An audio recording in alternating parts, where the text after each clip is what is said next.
Beləliklə gəldim, çatdım Şamaxıda yerləşən 7 günbəz türbələr kompleksinə. Deməli 18-19-cu əsrlərə aiddir. Yəni buranı niyə 7 günbəz adlandırırlar? Mən deyim bu barədə. Demək ki, burada Şamaxı xanı və Şamaxı xanın ailəsi burada dəfn olunub. Həyat yoldaşı, anası, oğulları hamısı burada dəfn olub. 7 günbəzdən artıq 4'ü salamat gəlib çatıb, digərləri dağılıb.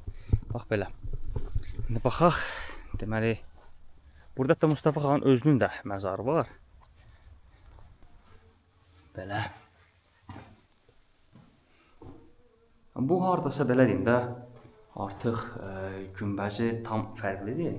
Allah rəhmət eləsin. Hamı Şamaxı xanlarının belə deyim nəslinin məzarlarıdır. Davam edeyim. Gördüyünüz kimi bu birinci türbə idi. İkincisi buradadır. Deməsə qədim məzarlıqdır. Digər türbədir. Və içəridə olan belə türbə günbəzidir.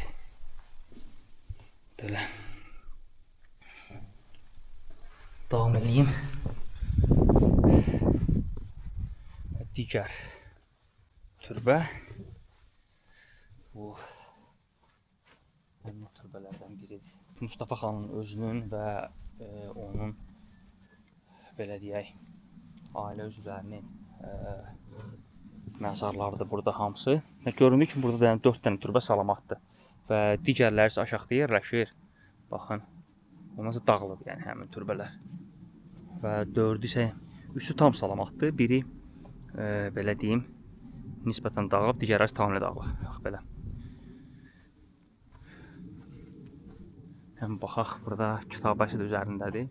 Burada demək olar ki, bütün türbələrin üzərində kitabələri var. Bax belə.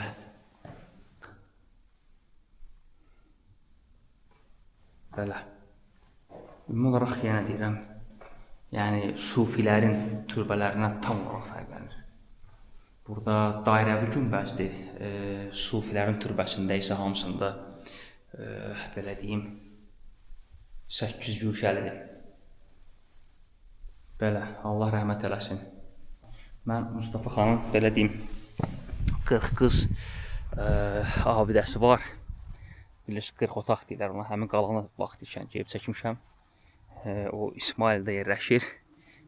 Mustafa xan orada öz hərəmini saxlayırdı, yəni deyilənə görə. Amma yəni tarixi faktlar da göstərir ki, yəni ümumiyyətcə Mustafa xanın belə deyim hərəmi olmayıb. Amma bu da bizim tariximizdir həqiqətən də. Yəni göründüyü kimi baxın oradan 4 dənə bəsdir. 3'ü tam olaraq salamat qalıb. Yerdə qalan 4 dənəsi dağılıb yəni. Digərləri də aşağıdadır. Belə.